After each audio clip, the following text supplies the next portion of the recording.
Estas férias leve o Observador no bolso. Na praia, no campo ou entre viagens, acompanhe toda a atualidade sem limites. Assine com 40€ de desconto e habilite-se a ganhar uma estadia de 2 noites num dos hotéis boutique da Small Portuguese Hotels. Este verão, desligue da rotina, não da informação. Assine em observador.pt. 9 da manhã.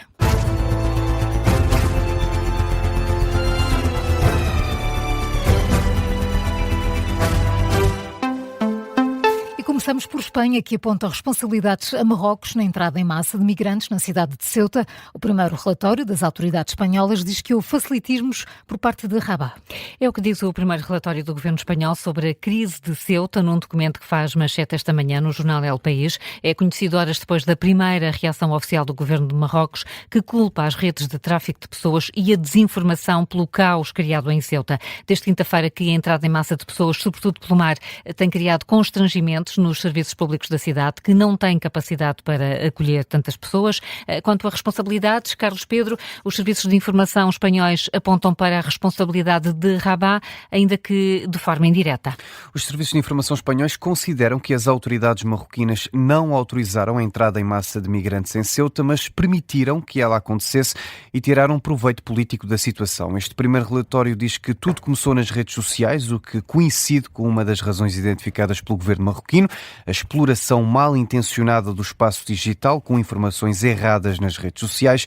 Portanto, o relatório aponta que esta campanha de desinformação não foi criada propositadamente, mas diz também, por outro lado, que foi permitido a dezenas de milhares de migrantes marroquinos que se deslocassem para as fronteiras com Ceuta. E depois deu-se o caos a que assistimos nos últimos dias, mas, Carlos, Espanha e Marrocos não se entendem nem quanto às causas deste movimento em massa, nem quanto aos números. Há discrepâncias quanto aos dados divulgados pelas autoridades de ambos os países. A Espanha fala em 60 mil a passar a fronteira, Marrocos aponta para 40 mil. Quanto a mortes, Rabat contabiliza 11 do seu lado da fronteira, mas em Ceuta há 82 cadáveres na morgue da cidade, diz o presidente deste enclave espanhol em solo africano.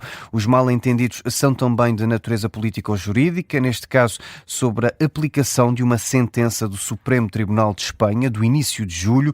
Diz que as pessoas que chegam à Espanha por mar de forma ilegal não podem ser devolvidas ao país de origem, ao contrário do que acontece a quem entra por terra.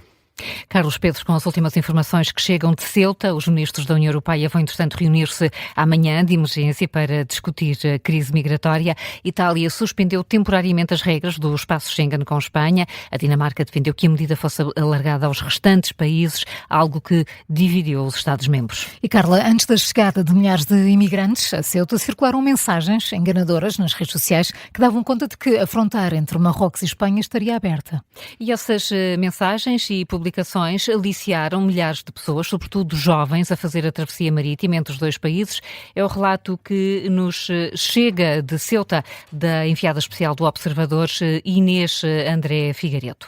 Estas pessoas vieram porque foram recebendo mensagens, principalmente através das redes sociais, a informá-las de que a fronteira de Espanha, em Ceuta, estava aberta, de que era possível entrar de forma gratuita, sem papéis. Terá havido um conjunto de publicações colocadas nas redes sociais que, obviamente, tiveram um impacto estrondoso. O algoritmo funciona de forma brilhante nestes casos. Ainda por cima, pelo que se sabe agora, poderão ter sido colocados bots à disposição destas publicações para que elas chegassem ainda a mais pessoas, e não estamos a falar de uma população que viva propriamente bem. A jornalista do Observador, Inês André Figueiredo, falou com vários destes imigrantes que foram enganados pelas publicações que se foram espalhando nas redes sociais sobre uma suposta fronteira aberta entre Espanha e Marrocos. Ela destaca 2 casos concretos que foi ouvindo nos últimos dias. Acabámos por conversar com pessoas que nos disseram: um amigo enviou-me uma mensagem pelo WhatsApp, eu soube que a fronteira estava aberta e, como estava de férias, vim tentar a minha sorte. Ou eu estava a tomar café e a fumar um cigarro, passou um vendedor ambulante que comunicou que a fronteira estava aberta e eu imediatamente coloquei-me num táxi, que era a 1h30 da fronteira, e vim para aqui. Porque nos últimos anos, e esta pessoa em específico de quem estou a falar agora, tentou passar variadíssimas vezes, nunca conseguiu, e agora teve uma oportunidade e não a quis deixar passar. Inês André Figueiredo, na história do dia de hoje, a esta hora centenas de pessoas continuam concentradas nas praias de Ceuta, uma vez que as autoridades espanholas estão a barrar a entrada destas pessoas ao centro da cidade. E a crise migratória em Ceuta vai ser o tema do explicador. Para ouvir já a seguir são nossos convidados Pedro Silva Pereira, antigo eurodeputado do PS, e Carlos Coelho, ex-eurodeputado do PSD. Por cá, o Presidente da República recebe hoje uma delegação do Tribunal de Contas. O motivo da audiência não foi divulgado. De acordo com a informação que consta do site da Presidência da República, a reunião acontece às 4:15 da tarde, um encontro que foi pedido depois do Parlamento ter aprovado a reforma do Governo, que inclui dispensar de visto prévio os contratos públicos até aos 10 milhões de euros, e desta proposta ter gerado polémica e enfrentado contestação dentro do próprio Tribunal de Contas. Também poderá ser discutida a nova lei de organização e funcionamento do Tribunal de Contas, igualmente apresentada pela AD, que está em suspenso, uma vez que o Parlamento está nas férias de verão. António José Seguro, que tem outra audiência marcada para hoje, e é com a Presidente da Iniciativa Liberal. Mariana Leitão é recebida em Belém. A Iniciativa Liberal pediu esta audiência para falar sobre o atual estado do país. Está marcada para as 3:30 da tarde. Um dos temas poderá ser a polémica que envolve o Ministro da Administração Interna. A Iniciativa Liberal tem alertado para a falta de autoridade de Luís Neves para continuar no Governo.